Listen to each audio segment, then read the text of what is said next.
Anne Boleyn's life, though brief, casts a shadow across centuries of English history. Her ascent to power, tumultuous marriage to King Henry VIII, and catastrophic fall are not merely a personal story of ambition and betrayal. They are part of a seismic shift that redefined the religious, political, and cultural fabric of England. Far from being a passive figure swept along by the desires of a king, Anne was a woman of formidable intelligence and resolve who changed the course of a nation. Born around 1501, Anne entered the world as the daughter of Thomas Boleyn and Elizabeth Howard. Her lineage alone positioned her within the upper echelons of English society. The Boleyns were ambitious courtiers. Her father served as a diplomat and courtier under both Henry VII and Henry VIII. Her mother descended from the powerful Howard family, one of England's oldest noble houses. Together, her parents ensured Anne would be raised in an environment that emphasized both strategic thinking and noble comportment. Anne's early years were shaped by this blend of privilege and aspiration. Her family's home at Hever Castle in Kent was not among the grandest of noble estates, but it was a place of learning and grooming for a future at court. However, it was not England that would shape her character most profoundly. It was the courts of Europe. Around the age of 12, Anne was sent abroad, first to the court of Margaret of Austria in the Netherlands. Margaret was a woman of sharp intellect and deep political insight, and her court was a hub of European diplomacy and Renaissance humanism. Here, Anne received an exceptional education, not just in languages, music, and etiquette, but in the intellectual currents that were reshaping Europe. From the Netherlands, Anne moved to the glittering court of France, where she served Queen Claude, the wife of Francis I. This was a court of artistic brilliance, religious debate, and political sophistication. France exposed Anne to Renaissance ideals, humanist philosophy, classical learning, and reformist religious thought. She studied the works of Erasmus and other thinkers who challenged the rigidity of Catholic doctrine. More than a finishing school for courtly grace, France refined Anne's wit, deepened her intellect, and armed her with a nuanced understanding of European power structures. When Anne returned to England in the early 1520s, she was no ordinary court lady. She was refined, elegant, and self-assured, qualities that distinguished her from the women around her. She soon became a lady-in-waiting to Queen Catherine of Aragon, the Spanish-born first wife of Henry VIII. It was within the Queen's household that Anne's path crossed fatefully with the King's. Henry, a monarch increasingly frustrated by his wife's inability to provide a male heir, began to take notice of the captivating young woman at court. Unlike her sister Mary Boleyn, who had earlier become the King's mistress, Anne refused to follow the same path. She would not be Henry's paramour, she would be his queen. This refusal, far from alienating the king, only deepened his obsession. Her resistance was calculated, and understood the stakes.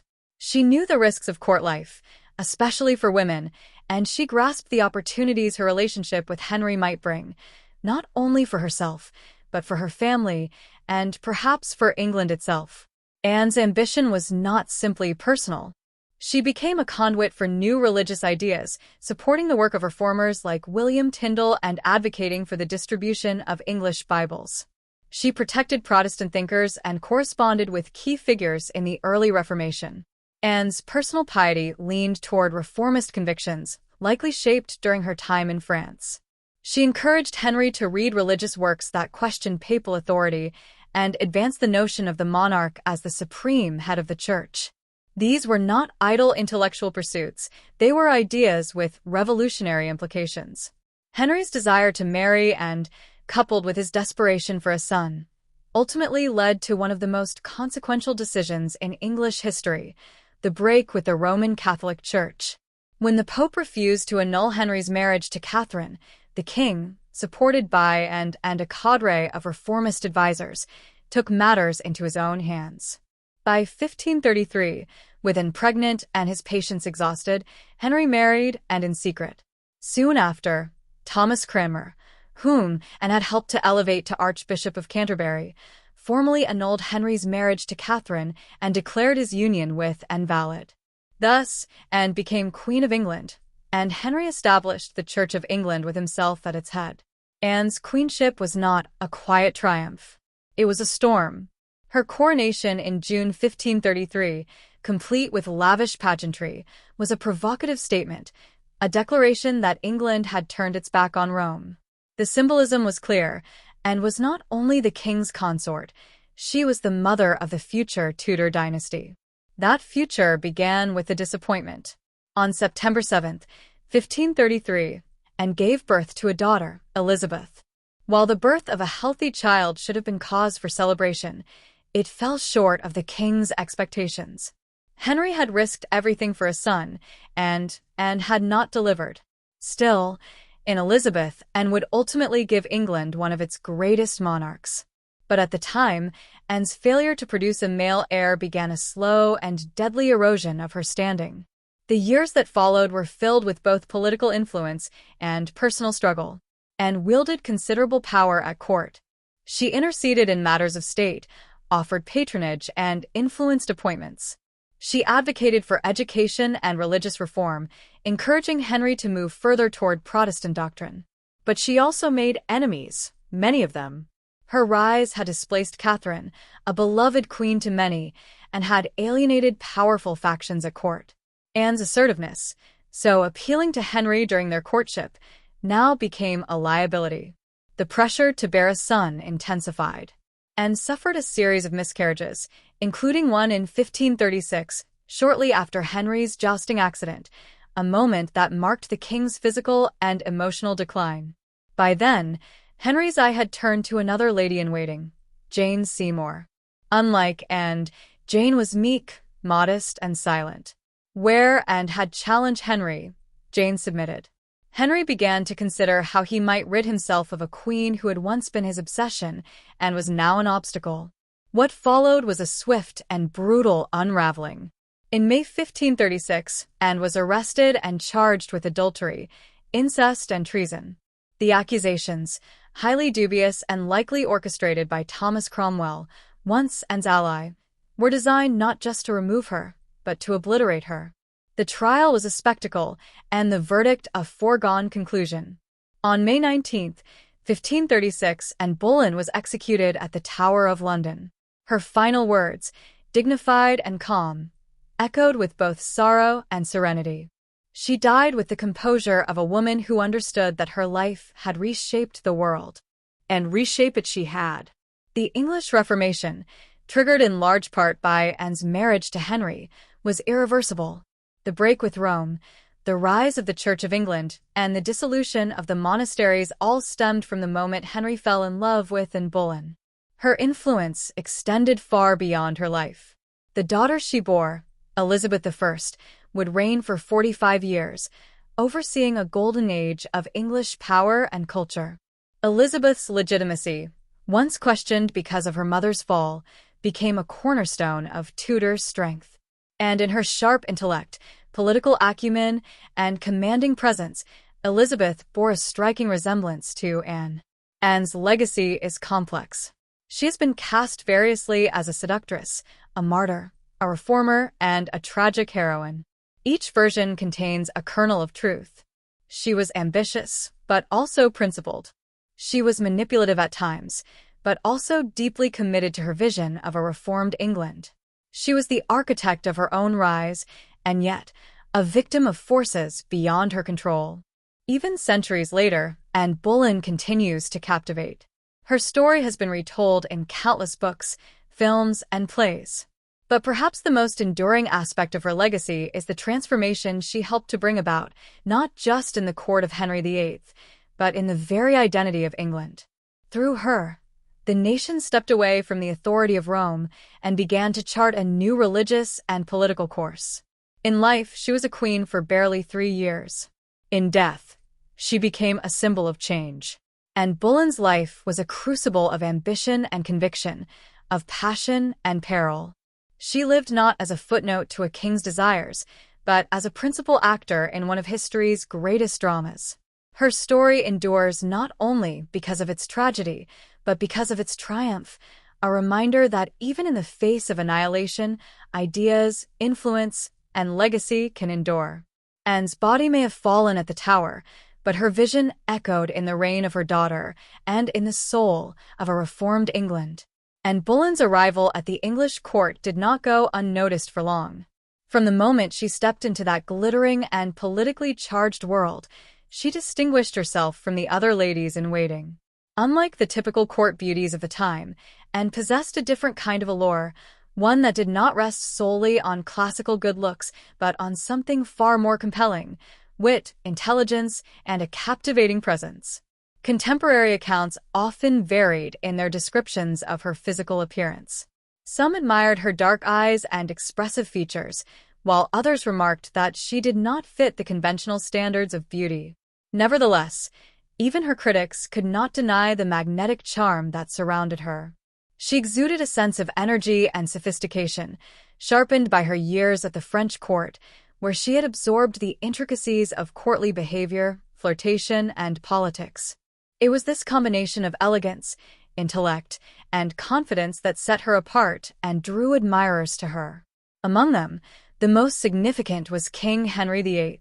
Initially, Anne seemed to fulfill a role not uncommon for noble women, a participant in the ceremonial dances, pageants, and subtle games of courtly love that characterized Tudor court life. Yet, Anne played her part differently.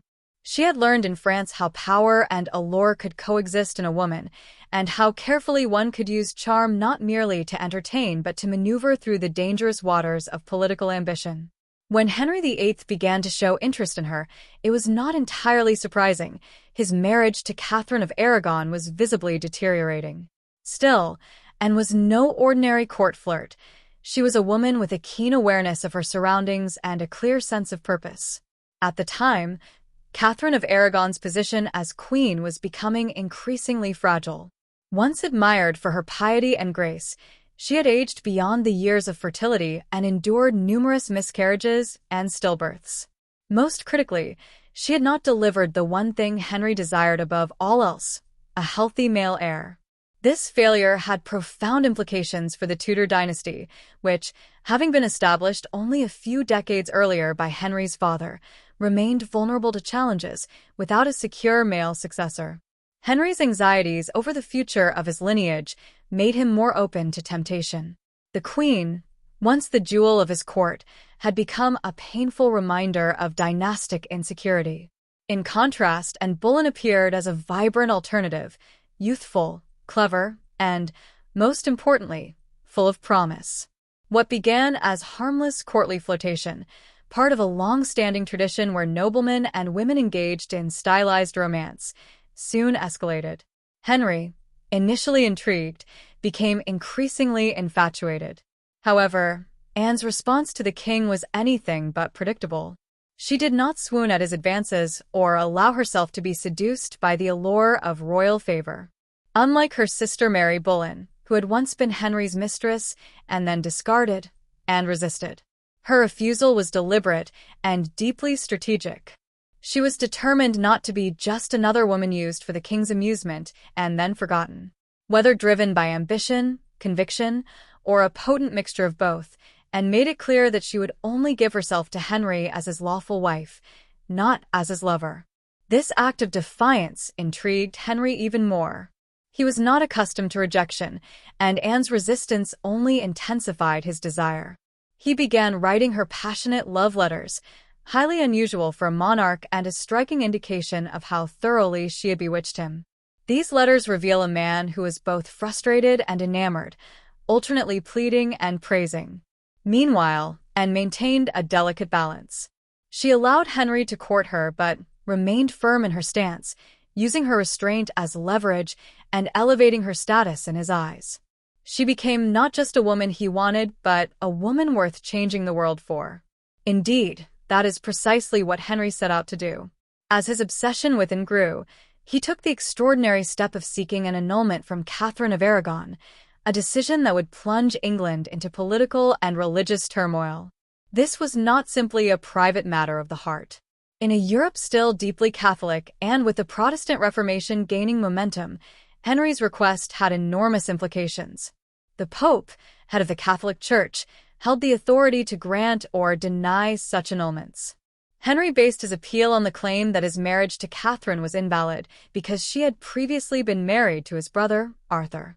Though Catherine swore that her first marriage had never been consummated, making her marriage to Henry lawful under church law, the king insisted otherwise. But the Pope was in no position to comply easily. Catherine's nephew was Charles V, Holy Roman Emperor, and one of the most powerful men in Europe. To grant Henry's request would be to insult and alienate Charles, a step the Pope was unwilling to take. As the papal court delayed and the annulment proceedings dragged on for years, Henry grew increasingly frustrated. During this period, Anne's influence deepened. She was not a passive bystander waiting for the crown to fall into her lap. She actively supported Henry's cause. She introduced him to reformist thinkers and texts, including the works of William Tyndale, who argued against the supremacy of the Pope and for the authority of Scripture and monarchs. Though Anne herself remained personally devout, she continued to participate in many traditional Catholic practices. She saw in the Reform movement a valuable political tool. Religious reform, to her, was not simply a matter of conscience, but a means to an end. Her support of figures like Thomas Cranmer, a cleric sympathetic to reformist ideas, was strategic. Cranmer, whom Anne helped advance, would later become Archbishop of Canterbury and play a central role in enabling the annulment and shaping the English Reformation. By 1532, Henry had grown bold enough to defy the papacy outright. He dismissed Cardinal Wolsey, his longtime chancellor, who had failed to secure the annulment. Anne, meanwhile, was beginning to act more openly as queen-in-waiting. That same year, she accompanied Henry on a diplomatic mission to Calais to meet Francis I of France. The significance of this trip was not lost on contemporaries. It was a clear sign that Anne's place beside the king was becoming official. Shortly thereafter, in January 1533, Anne and Henry were secretly married, likely due to her discovery that she was pregnant. The political stakes had never been higher. The marriage was soon made public, and in March 1533, Thomas Cranmer declared Henry's union with Catherine invalid and Anne's marriage lawful. The Pope responded by excommunicating Henry, formalizing the breach with Rome. Anne was crowned Queen of England in June 1533 in a ceremony designed to showcase her legitimacy and signal the dawn of a new era. She had achieved the seemingly impossible, overturned a royal marriage, broken England from the Catholic Church, and ascended to the throne. She was no longer just a courtier. She was now the queen and the symbol of a seismic shift in English political and religious life. Anne's triumph, however, carried within it the seeds of her undoing. Her coronation did not silence her critics, it amplified them. Many at court viewed her as arrogant and divisive. Her rapid rise, achieved through intellect and audacity rather than lineage or humility, offended traditional sensibilities. And, crucially, her position remained precarious until she could deliver what Catherine could not, a living male heir. In September 1533, Anne gave birth not to the hoped-for son, but to a daughter, Elizabeth. Although history would later remember Elizabeth as one of England's greatest monarchs, at the time her birth was a bitter disappointment. Henry remained optimistic, expecting that sons would follow, but the pressure on Anne increased. She retained influence at court, championed the appointment of reformist clerics, and distributed patronage to her allies. But her enemies, both political and personal, multiplied. Courtiers who had remained loyal to Catherine resented Anne's intrusion. Others feared her unpredictability and strong will. The same qualities that had captivated Henry, her confidence, independence, and assertiveness, now made her a dangerous anomaly in a court that demanded feminine obedience. Anne Boleyn's meteoric rise to power is one of the most extraordinary episodes in English history. Through her intelligence, charm, and unyielding determination, she not only became queen but also helped trigger a religious transformation that would shape the nation for centuries. Yet her story is also a cautionary one, a tale of how quickly favor can fade and how power, once gained, must constantly be defended. From her first days at court to her dramatic ascension as queen, Anne proved herself a formidable force. But in the treacherous landscape of Tudor politics, Even queens could find themselves suddenly and irrevocably out of favor. After years of a fraught and highly scrutinized courtship, Anne Boleyn and King Henry VIII found themselves bound not only by passion, but by an alliance so charged with political ambition that it reshaped the very foundations of English society. And, once a lady-in-waiting in Queen Catherine of Aragon's household, had ascended to an unparalleled position of influence. Her intellect, wit, and striking charisma captivated the king, who had grown increasingly dissatisfied with his marriage, particularly in light of Catherine's repeated failures to produce a living male heir. For nearly a decade, Henry pursued and with obsessive fervor, lavishing her with letters, gifts, and promises of a royal future. Yet Anne, shrewd and cautious, resisted becoming his mistress. She demanded a crown, not courtly flattery. This stance was more than personal, it was political, and understood that yielding to Henry without formal commitment would leave her vulnerable to the same fate that had befallen her sister, Mary Boleyn, discarded after a brief affair. In defying the king's advances without rejecting his attention, Anne demonstrated a sharp understanding of power dynamics. She maneuvered herself into a unique position, one that allowed her to reshape her destiny while influencing the future of England itself. Theirs was not a private affair. Rumors circulated through court corridors, and foreign ambassadors dispatched detailed reports back to their monarchs. Anne was the subject of both fascination and hostility. To some, she was a bewitching enchantress who had lured the king into her grasp. To others, she was a brilliant strategist, a woman capable of turning the tides of dynastic history. By demanding marriage, Anne placed herself at the heart of a constitutional crisis that would lead to England's break from Rome. By 1533, years of diplomatic wrangling, theological justifications, and mounting frustration had brought Henry to a fateful decision. Denied an annulment by the Pope, constrained by Catherine's ties to the powerful Holy Roman Emperor, and emboldened by Anne's support for religious reform, Henry took the radical step of asserting his own supremacy over the English Church.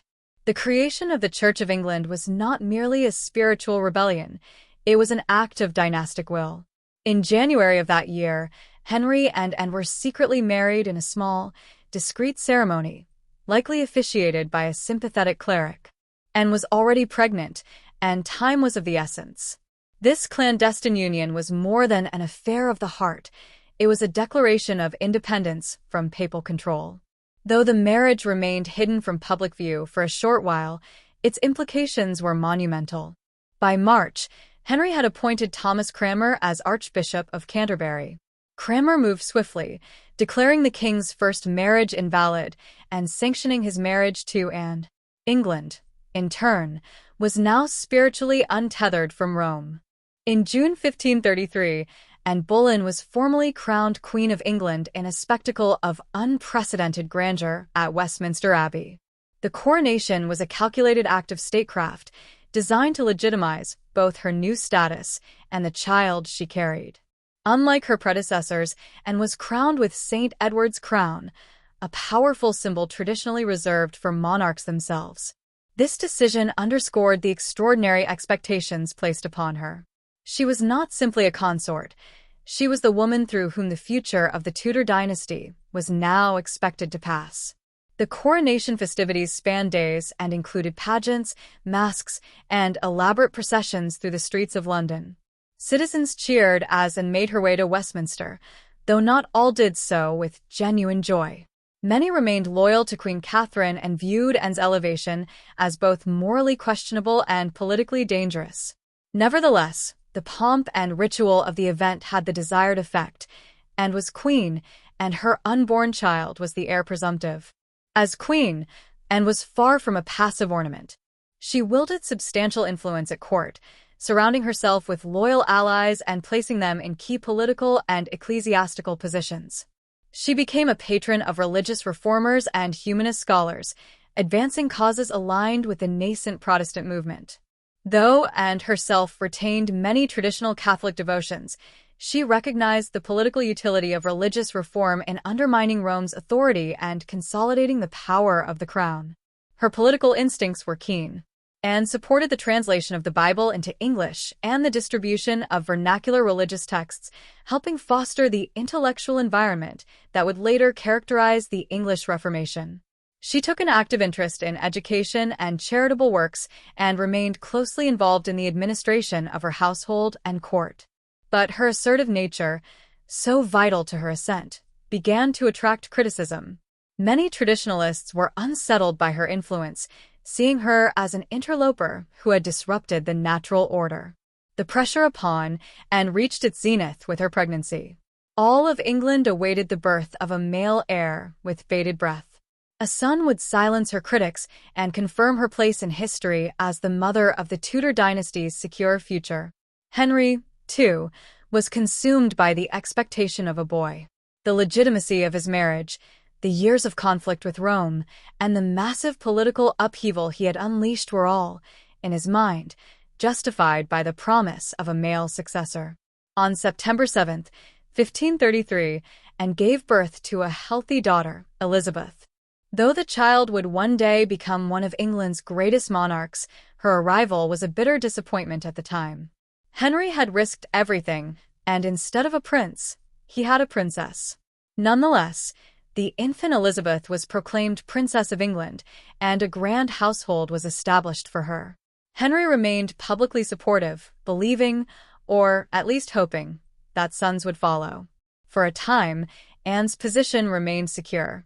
She continued to enjoy the king's favor and acted as a powerful intermediary in court affairs. She promoted her family's interests and ensured that her reform-minded allies retained their influence. Yet the shadow of her failure to produce a male heir loomed large. Every subsequent miscarriage chipped away at her security, and each passing year without a son eroded Henry's patience. Compounding the pressure were the growing factions at court aligned against her. Many noble families resented the Boleyns' rise and remained loyal to Catherine of Aragon. The conservative faction within the church, embittered by the religious changes, viewed and as the author of England's spiritual decline. Even within the king's own circle, voices began to question the wisdom of his marriage. Henry's affections, too, began to waver. The passionate obsession that had once defined his relationship with Anne began to cool in the face of political inconvenience and personal disappointment. As Anne's enemies gained ground, whispers of her sharp tongue, her miscarriages, and her contentious relationships circulated more freely. Despite these challenges, Anne remained a powerful symbol. She had helped engineer one of the most profound transformations in English history, the separation from Rome, the establishment of royal supremacy, and the legitimization of a new religious order. And though her daughter was not the son the realm had hoped for, and invested deeply in Elizabeth's future, she ensured her child was raised with the finest tutors and instilled in her a sense of regal destiny.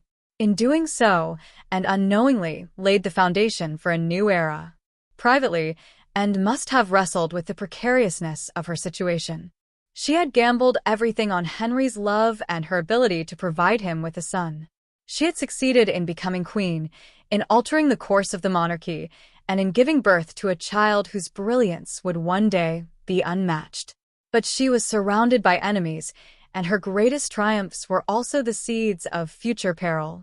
Her marriage to Henry, the lavish coronation, and the birth of Elizabeth represent the high point of Anne Boleyn's dazzling rise.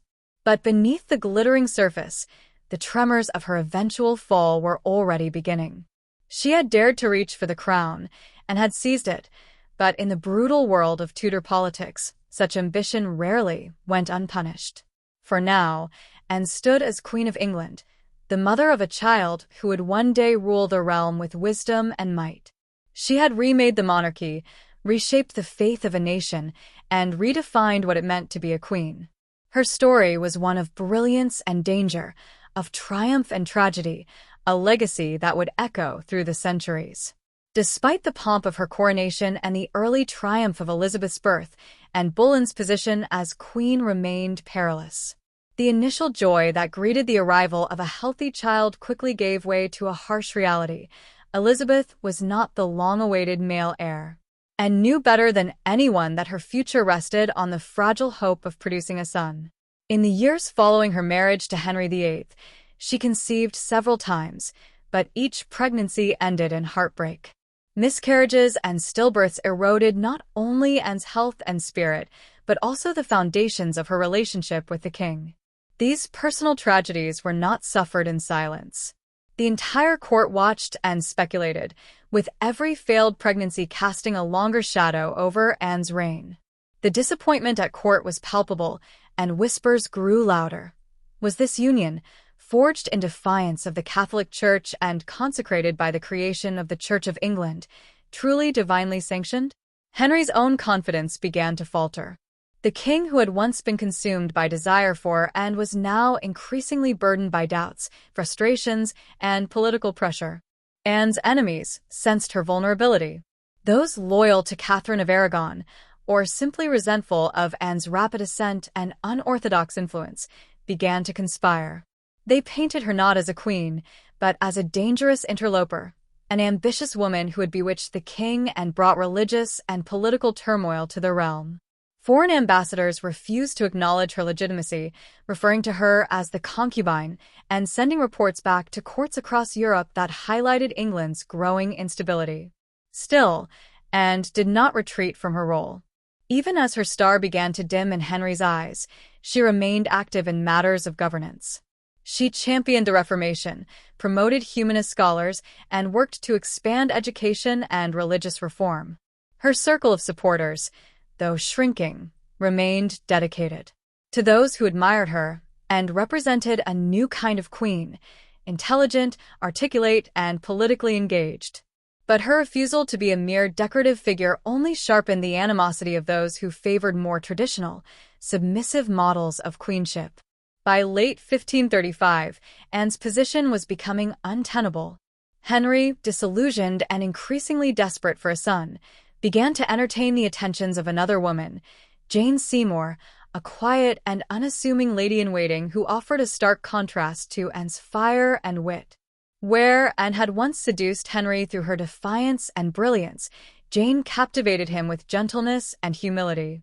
Henry, who had once broken an empire to marry and now sought comfort in a woman who embodied the virtues of obedience and simplicity. Jane's rise coincided with Anne's most painful loss yet. In January 1536, she miscarried a child widely believed to be male. The timing was disastrous, coming just days after the death of Catherine of Aragon, which had technically removed the last major obstacle to Anne's uncontested queenship. Instead of consolidating her position, Anne found herself in mourning, both for her lost child and for the fading hopes of solidifying her place in the Tudor dynasty. With Henry's affections shifting and the political climate turning hostile, Anne became increasingly isolated. Former allies, sensing the change in fortune, began to distance themselves. Chief among them was Thomas Cromwell, the king's chief minister. Once an ally in the battle to reform England and bring Anne to the throne, Cromwell now viewed her as a liability. The two clashed over the direction of the Reformation, over patronage and over influence at court. For Cromwell, removing Anne became not only a political expedient, but a necessity. What followed was one of the most infamous political purges in Tudor history. In May 1536, Anne was arrested on charges of adultery, incest, and treason, accusations so outlandish they shocked even her most hardened critics. Several men, including courtiers and members of the king's own household, were arrested alongside her. The evidence was flimsy at best, fabricated at worst, yet it served its purpose. Cromwell orchestrated the proceedings with ruthless efficiency, ensuring that the Queen's fall would be swift and irreversible, and faced her trial with remarkable courage. Before a panel of noblemen, many of whom owed their positions to the king and were unlikely to rule in her favor, she maintained her innocence with poise and dignity. But the verdict had been predetermined, and was found guilty and sentenced to death. On May 19, 1536, she was executed by a French swordsman, specially brought in to ensure a swift and merciful end.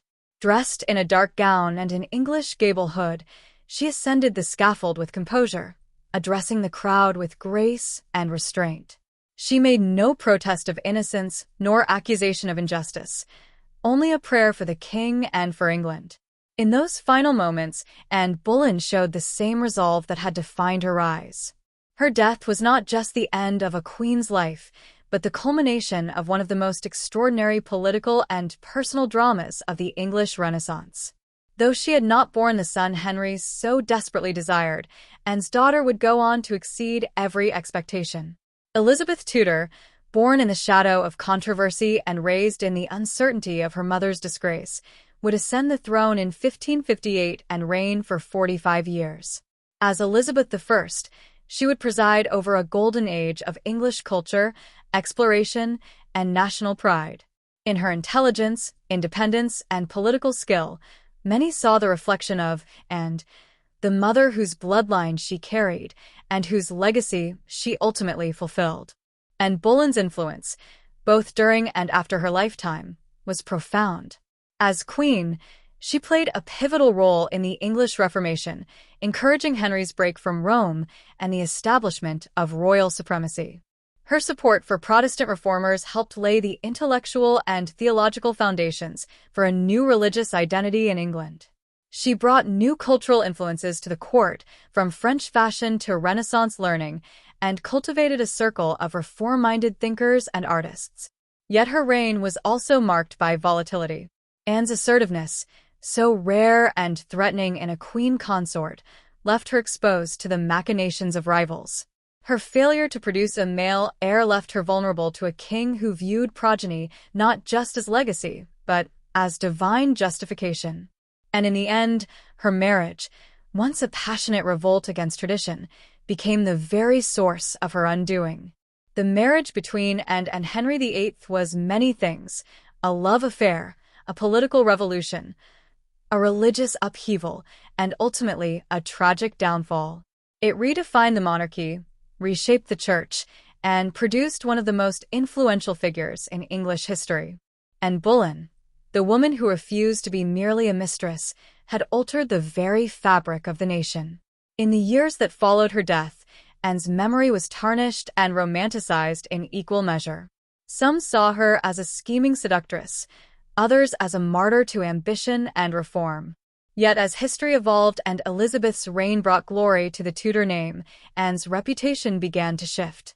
No longer simply the scandalous queen who lost her head, she came to be seen as the mother of a great monarch and a symbol of boldness in a patriarchal world. Her legacy endures because her story remains uniquely compelling, a tale of passion and power, of transformation and tragedy. And Boleyn dared to dream beyond the constraints of her time. She reached for a crown and reshaped a kingdom, and though she paid the ultimate price, her impact on England's destiny would be felt for centuries. As Anne Boleyn's political influence deepened in the mid-1530s, so too did the network of opposition arrayed against her. The woman who had once dazzled the court with her wit, intelligence, and daring now stood at the center of growing discontent. Among her most formidable adversaries was Thomas Cromwell, the king's chief minister and master of courtly realpolitik. Once allies in the revolutionary campaign to sever England from papal authority, and Cromwell now found themselves charting diverging courses for the realm they had jointly helped remake. Their visions for England were fundamentally incompatible, and had championed further religious reform, advocating for the protection of emerging Protestant ideas and supporting a vision of an English church grounded in humanist values and pious reformation. She saw the newly gained wealth from the dissolution of the monasteries as a divine opportunity to fund education, aid the poor, and strengthen ecclesiastical reform. Cromwell, by contrast, was a man of sharp calculation. He preferred to centralize wealth and power in the hands of the crown, rewarding loyalists to cement political order. For him, the redistribution of monastic wealth was not a spiritual opportunity, but a political necessity. By 1536, their disagreements were no longer subtle, and openly opposed Cromwell's policies, challenging him in council and undermining his proposals. The atmosphere between them turned openly antagonistic. Cromwell, recognizing that Anne was not merely an ideological opponent, but a threat to his survival, began to plot her removal.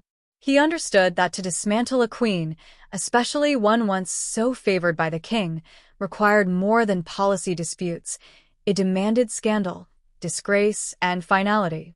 At the same time, the court's tone was shifting.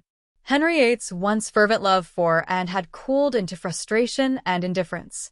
The early thrill of their union, marked by years of defiant courtship, secret trysts, and battles with the church, had long since dissipated. Anne had promised the king a dynasty, but delivered only a daughter and a series of miscarriages. Each failed pregnancy deepened Henry's belief that a second marriage, like his first, was cursed. When Anne miscarried a male child in January 1536, the loss cut deeply. That same month, Queen Catherine of Aragon died, removing the final theological obstacle to a new marriage.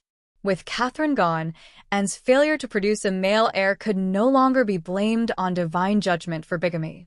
Instead, the blame shifted squarely onto Anne herself. Into this void stepped Jane Seymour, a lady-in-waiting of modest demeanor and traditional values. Everything about Jane, her silence, obedience, demure presentation, contrasted with Anne's fiery independence. The Seymour family, seeing opportunity, positioned Jane with care. She was not to become the king's mistress, but his redeemer.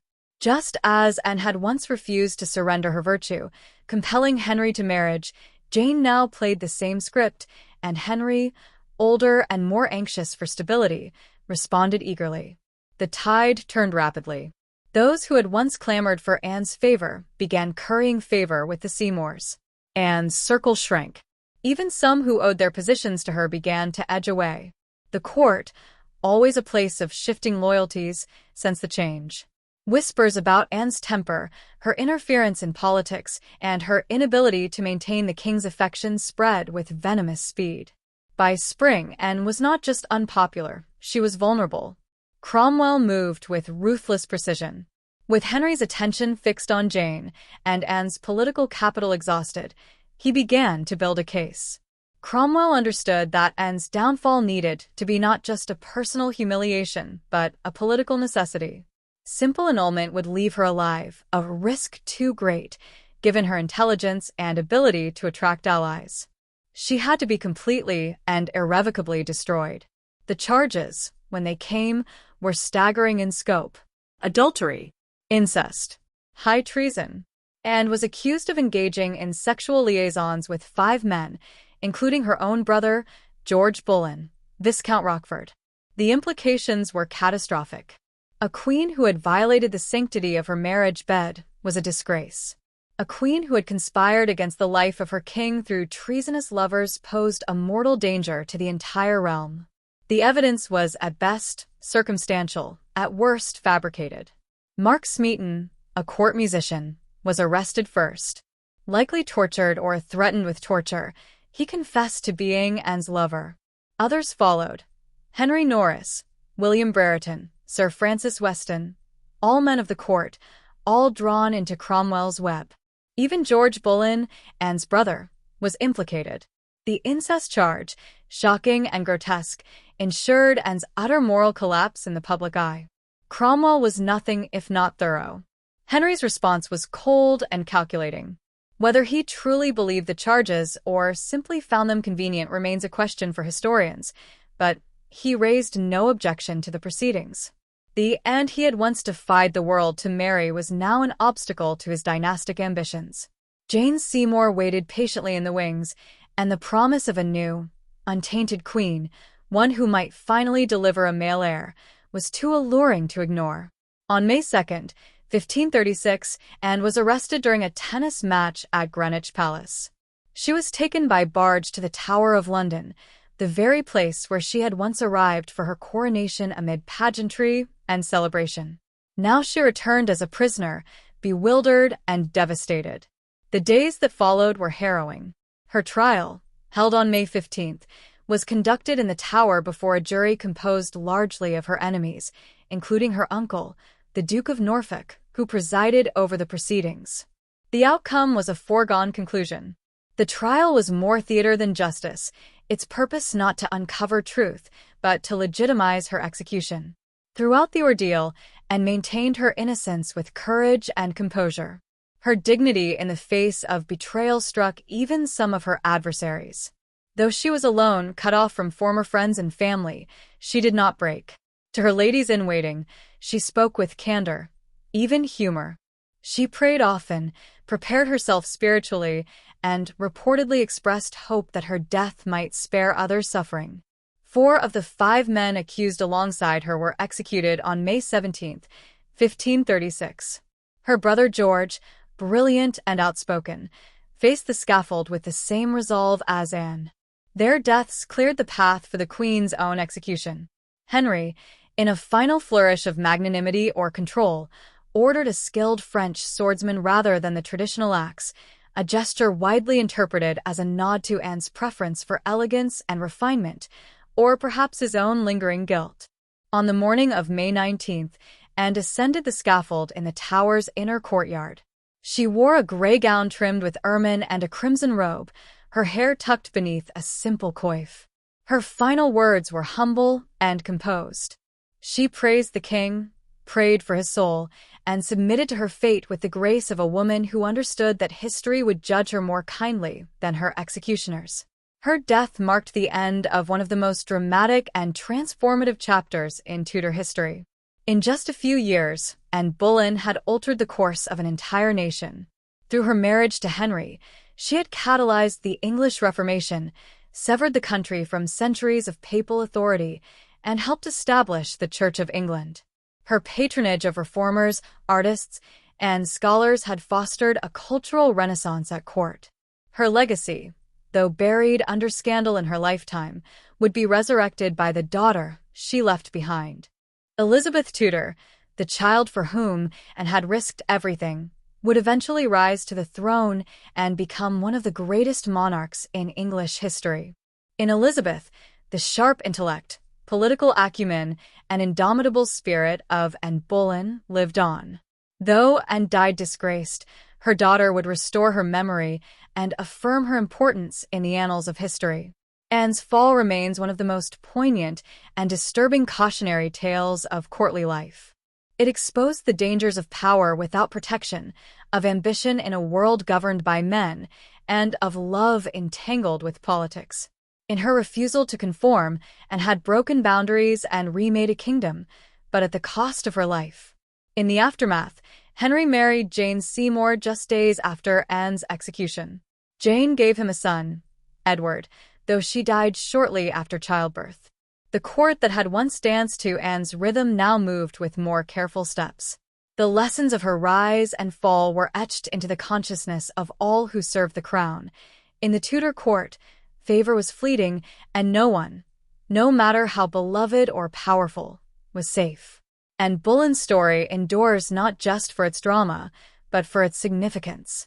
She was not merely a queen consort.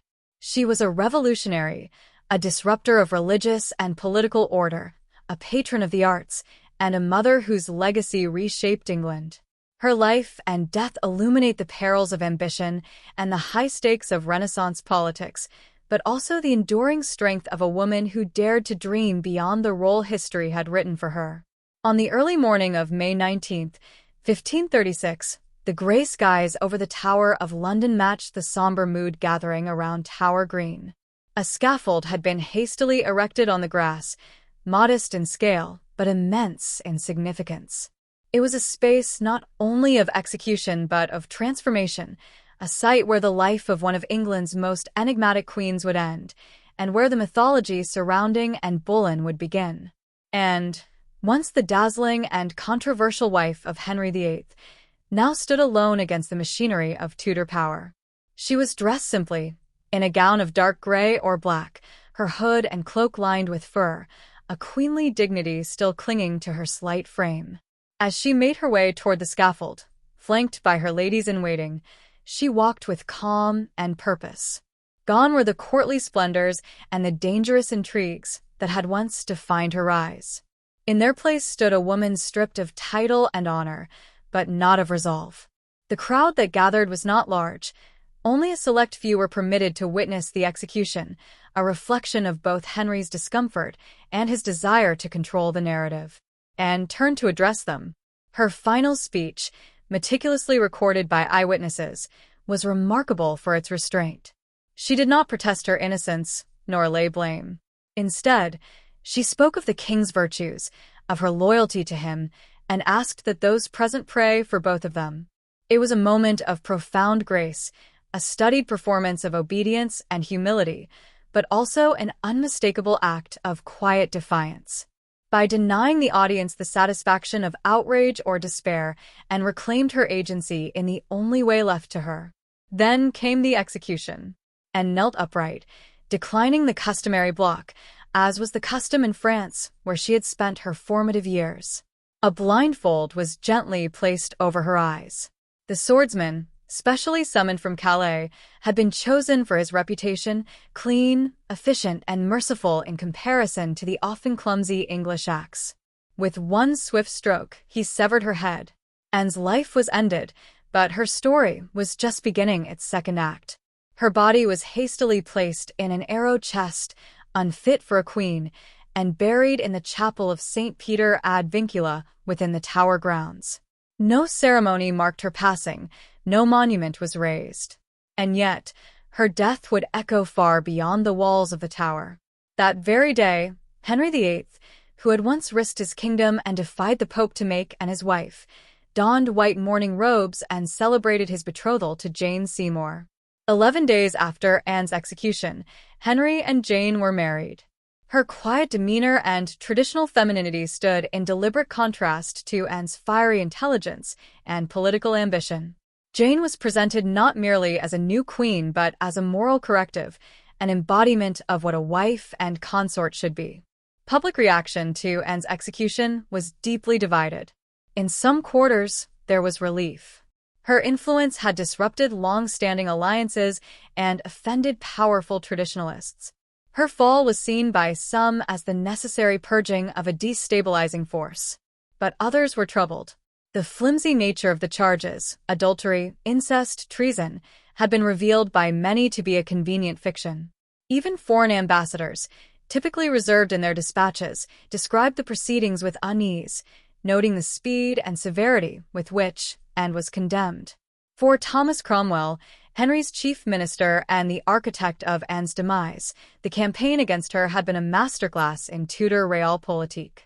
Once allies in religious reform and courtly maneuvering, Cromwell and Anne had diverged as their goals came into conflict. When Anne challenged his control over foreign policy and the church's wealth, Cromwell acted decisively. He built a case around vague insinuations, coerced confessions, and the manipulation of court gossip. The accusations were not merely damning, they were designed to annihilate Anne's political credibility and character. Cromwell's strategy ensured she would not be remembered as a martyr, but as a woman ruined by her own moral failings. The use of sexual and treasonous accusations against Anne was not accidental. In the Tudor court, a woman's virtue was directly tied to her legitimacy as a political actor. By portraying Anne as adulterous, incestuous, and scheming, her enemies stripped her of the dignity necessary for public sympathy. Yet even in the midst of this brutal character assassination, Anne's conduct stood in stark contrast. Her courage at her trial, her refusal to lash out, and her composure in the face of death left an indelible impression, even on those who had worked toward her downfall. Henry's swift marriage to Jane Seymour seemed to confirm that Anne's fall was as much personal as it was political. He was desperate for a male heir and believed Jane could give him the son and had failed to provide. But there was also a deeper recalibration happening at court. Those who had once flocked to Anne's cause now distanced themselves, erasing connections, aligning with new power structures, and revising their loyalties. The volatility of Henry's favor had once again rewritten the rules of survival. Still, Anne's legacy could not be so easily buried. Though her life ended in disgrace, her influence on the English Reformation and the very fabric of the Tudor monarchy was undeniable. Anne had been an active patron of scholars and theologians, many of whom advocated for Protestant reform. She encouraged the dissemination of the Bible in English, supported figures like William Tyndale, and played a pivotal role in Henry's growing alienation from Rome. While she did not architect the Reformation, she was one of its most important catalysts. Perhaps her greatest and most enduring legacy, however, was her daughter. Elizabeth Tudor, born in 1533 to the disappointment of a father who craved a son, would eventually transcend the scandal of her birth and her mother's execution. Declared illegitimate in the wake of Anne's fall, Elizabeth grew up under a cloud of suspicion. Yet she inherited not only her mother's sharp wit and tenacity, but also her political instinct and self-discipline. In 1558, against all odds, Elizabeth ascended the English throne and reigned for 45 years, overseeing an era of relative stability, flourishing arts, and expanding global influence. Under Elizabeth, the memory of Anne Boleyn was cautiously, quietly rehabilitated. Although the Queen rarely spoke of her mother directly, her reign bore many of the hallmarks of Anne's legacy: a commitment to religious independence, the assertion of female authority, and the cultivation of a court that prized intellect and loyalty over lineage alone. Anne's bloodline, once considered tainted and illegitimate, now sat at the heart of England's national identity.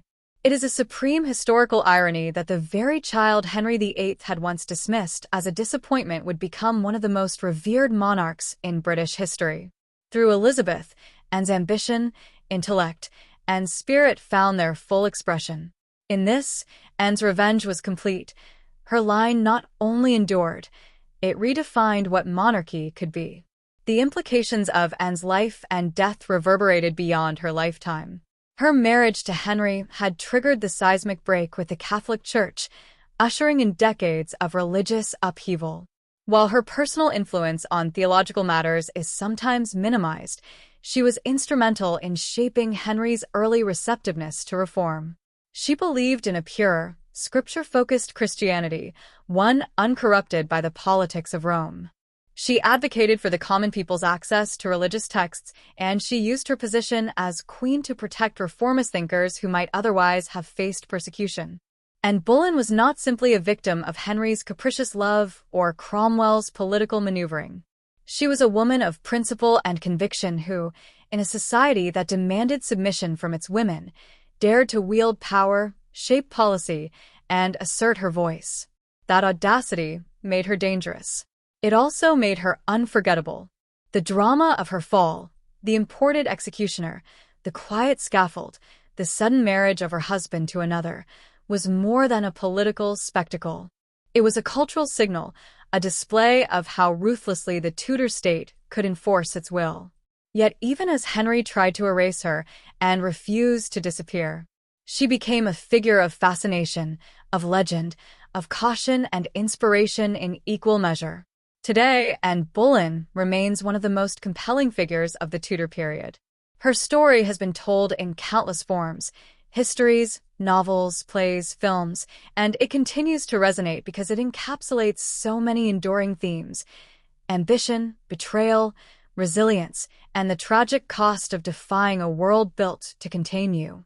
She was neither holy saint nor sinner, and was a woman of profound complexity, brilliant, flawed, passionate, and principled. Her rise was meteoric, her fall catastrophic, and her legacy eternal. In the end, Anne Boleyn did not simply live and die in the court of Henry VIII. She reshaped it, and through her daughter, she reshaped England itself.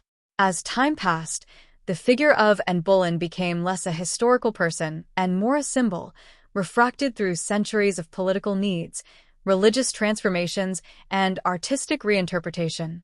Her death in 1536 did not bring closure to her story.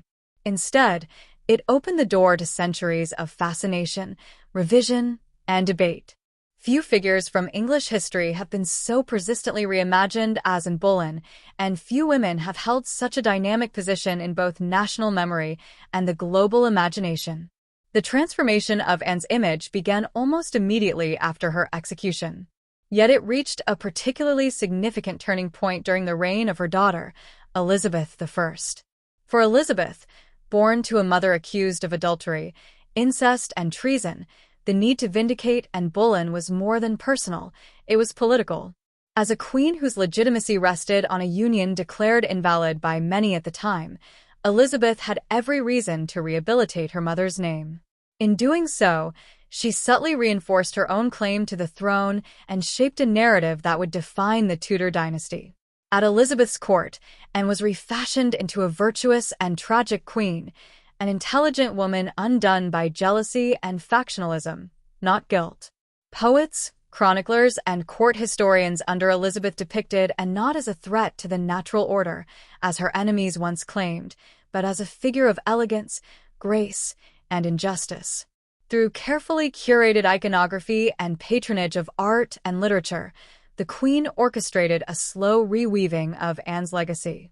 She became, in these portrayals, a victim of Tudor court politics, a woman of learning and refinement who had died with nobility. Still, this image was not universally accepted. Beyond the walls of Elizabeth's court, Anne remained a polarizing figure. Catholic Europe, for instance, continued to see her as the harlot who destroyed Christendom's unity and seduced a king away from his lawful wife.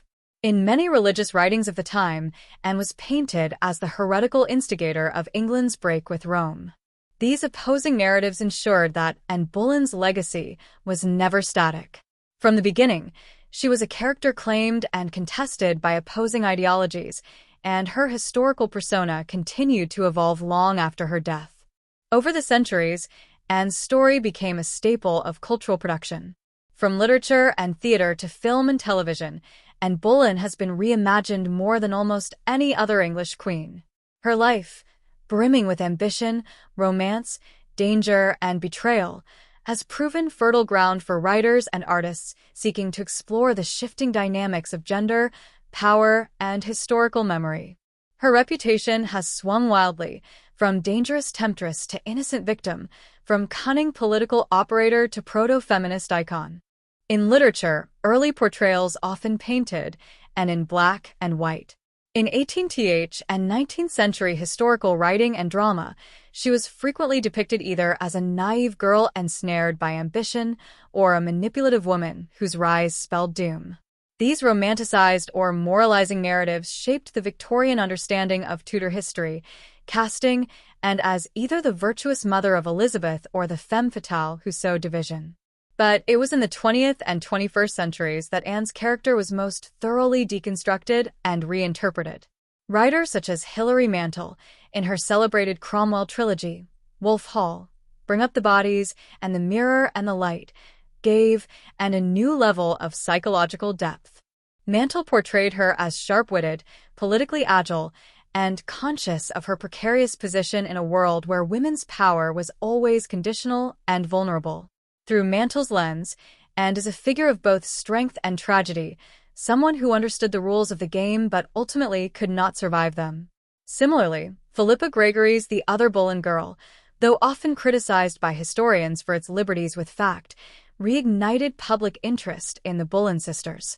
Gregory's Anne is ambitious and ruthless, a woman shaped by the intense pressures of court life and dynastic maneuvering. While some portrayals emphasize her victimhood, Gregory's version stresses Anne's capacity for agency, however flawed. In doing so, it contributed to the modern fascination with and as a woman who dared to challenge the constraints of her world. On screen, Anne has been brought to life by a range of actresses, from Genevieve Bujold's regal portrayal in And of the Thousand Days to Natalie Dormer's charismatic, manipulative and in The Tudors. Each performance reflects the cultural preoccupations of its era, and as tragic queen in the post-war years, and as empowered anti-heroine in the 21st century. The visual representations of her execution, her final speech, her sharp intelligence, and her fiery ambition have helped solidify Anne Boleyn as an enduring cultural icon. But Anne's influence is more than cinematic or literary. Her life continues to offer a lens through which we explore larger themes: the instability of courtly favor, the risks of female ambition, and the intersection of personal desire with national destiny.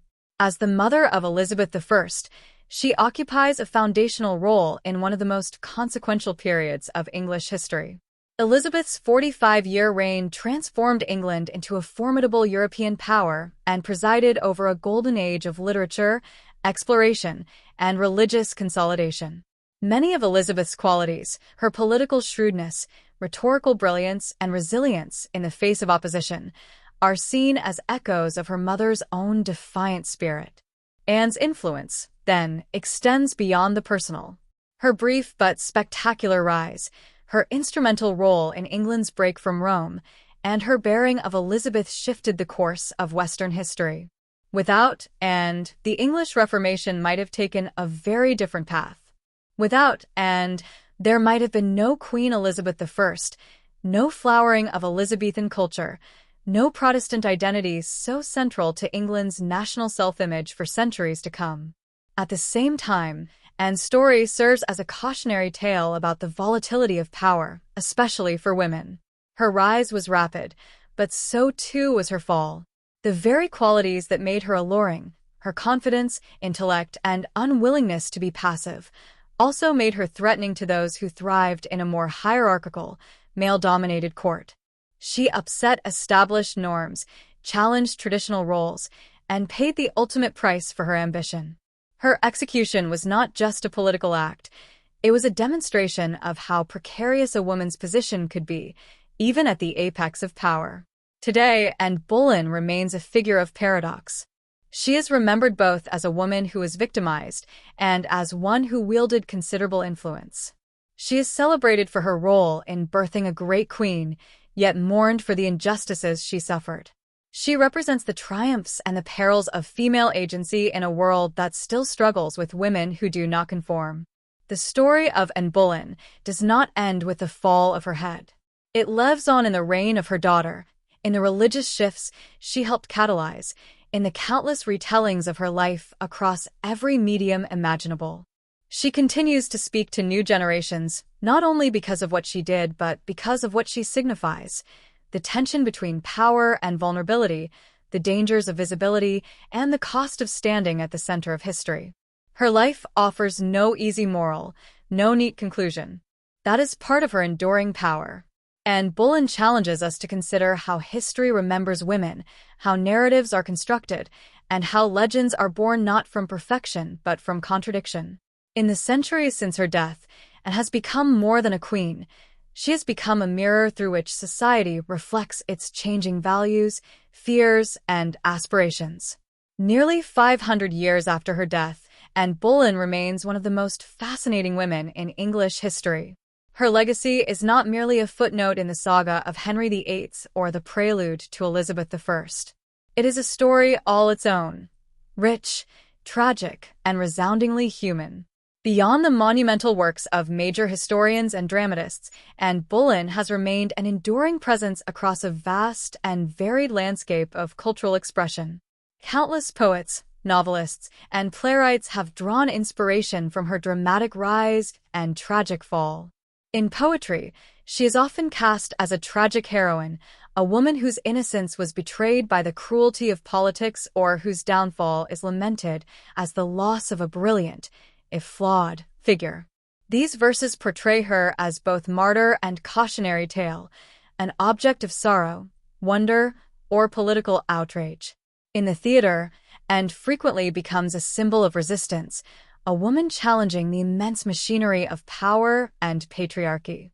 Whether rendered with sympathy or suspicion, Anne's story has consistently mirrored the cultural and political anxieties of the age in which it is told, serving as a litmus test for shifting attitudes toward women, authority, and historical truth. Her influence, however, reaches far beyond the printed word. The evolution of film and television brought Anne's image to an entirely new realm, one that could capture not only the drama of her life, but the emotional textures of her personality. The screen brought immediacy, intimacy, and spectacle to Anne's narrative, shaping how millions understand and feel about her. One of the most iconic portrayals came with the 1969 film *And of the Thousand Days*, starring Genevieve Bujold. Her performance encapsulated Anne as proud, passionate, intelligent, and ultimately doomed.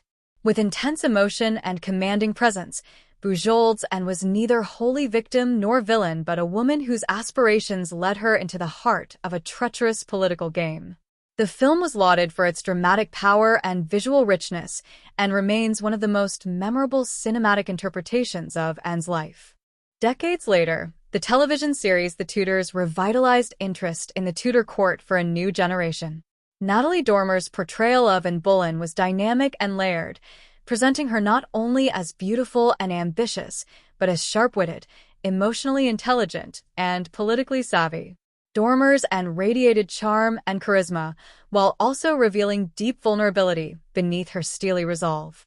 Though the show took liberties with historical fact, it succeeded in breathing new life into Anne's story, portraying her as a relatable figure navigating love, power, betrayal, and fear.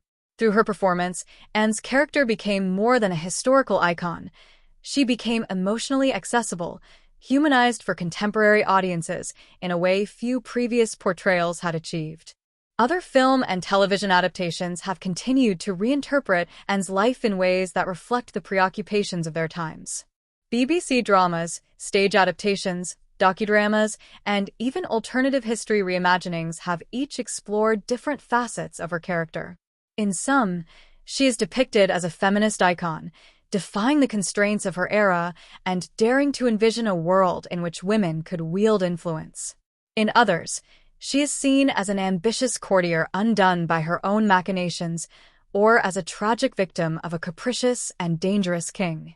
These varying portrayals speak not only to Anne's complexity, but to the adaptability of her story, how it continues to speak to contemporary concerns, from gender politics to the fragility of truth in public life.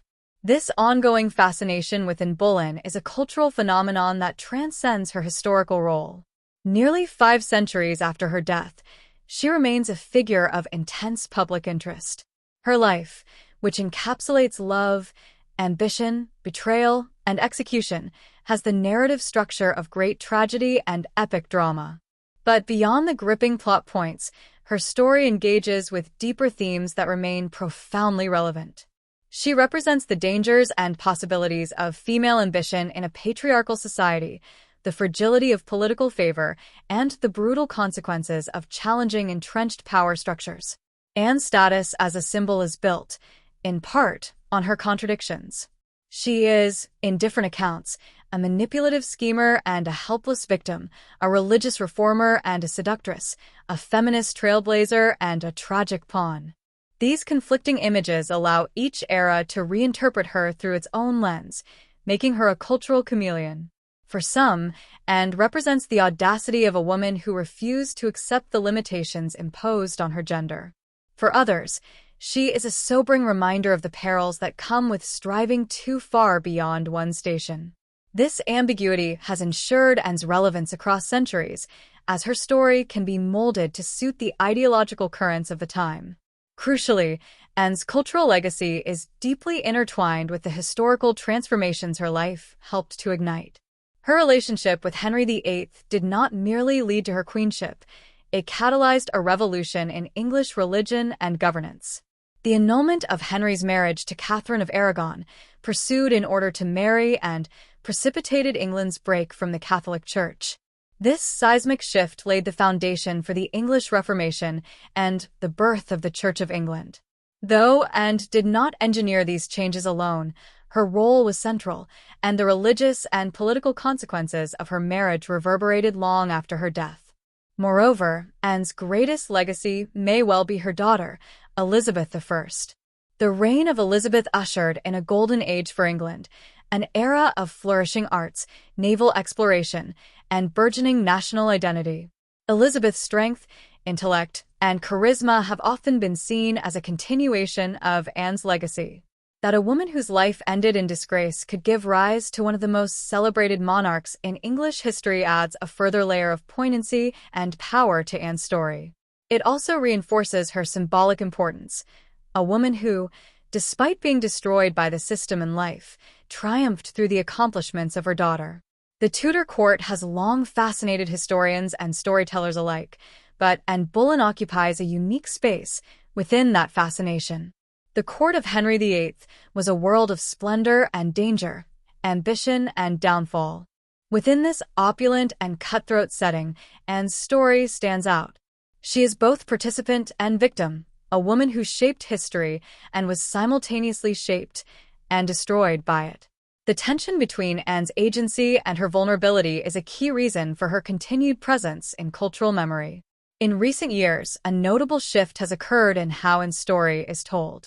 Traditional narratives that painted her as either a scheming temptress or a tragic martyr are increasingly giving way to more nuanced portrayals.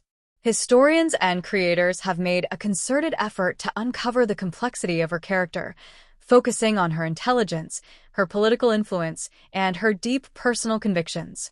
Rather than simplifying her role in the Reformation or the court intrigues of her time, modern interpretations strive to understand the constraints she faced and the boldness of her ambitions. This trend reflects broader movements in historical scholarship and public discourse, efforts to recognize the agency of women, to reconsider marginalized voices, and to move beyond binary moral judgments in interpreting the past. Anne's story, then, is not merely a record of events, it is a living narrative, constantly being reimagined and reevaluated. Literature, film, and television do more than simply retell her tale. They contribute to the construction of Anne Boleyn as a cultural figure. Each portrayal, whether idealized, critical, or speculative, adds another layer to her mythos. These interpretations allow us to engage with history not just as a static collection of facts, but as a dynamic field of storytelling, identity, and memory. One reason for Anne's continued relevance is her embodiment of enduring human experiences, the hunger for power, the complexity of love, the sting of betrayal, the cost of ambition. Her life encapsulates the fragility of success and the violence that can accompany political upheaval. These themes are universal, and they resonate across time and culture. In this way, Anne's story transcends its 16th century context to become a broader meditation on the human condition. Moreover, Anne Boleyn challenges us to confront the nature of historical memory itself. The ways in which she has been remembered, revised, and repurposed reveal as much about the societies doing the remembering as they do about Anne herself. Her story prompts critical reflection on how history is written, whose perspectives are privileged, and how power can distort truth. In a world increasingly aware of the subjectivity of historical narratives, Anne Boleyn offers a compelling case study in the fluidity of legacy. At the heart of this legacy lies a central paradox. Anne was a woman destroyed by the very system in which she sought power, yet her influence outlived the men who engineered her fall. She remains a figure of resistance and reinvention, a woman who dared to claim a space in a world that had little room for women like her. Her rise and fall continue to speak to modern struggles over gender, agency, and voice. Anne's story, in all its tragedy and triumph, endures because it taps into something elemental, our fascination with those who defy the odds, who challenge the established order, and who, in doing so, leave an indelible mark on history. Ultimately, Anne Boleyn's life and legacy remind us that history is not merely about what happened, but about how we understand and remember it.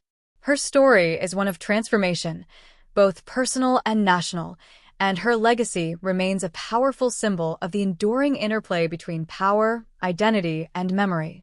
Whether cast as heroine or villain, martyr or manipulator, Anne Boleyn remains a central figure in our cultural and historical imagination, forever emblematic of the complex dance between ambition and consequence, love and betrayal, hope and downfall. As long as there are stories to be told about the human struggle for recognition, justice, and meaning, Anne Boleyn's name will endure. Her life, so brief yet so impactful, offers not only a window into the turbulent world of Tudor politics, but also a mirror through which each generation sees its own values, fears, and aspirations reflected. Her legacy is not fixed. It is a living dialogue between past and present, one that ensures her story will continue to captivate and challenge for centuries to come.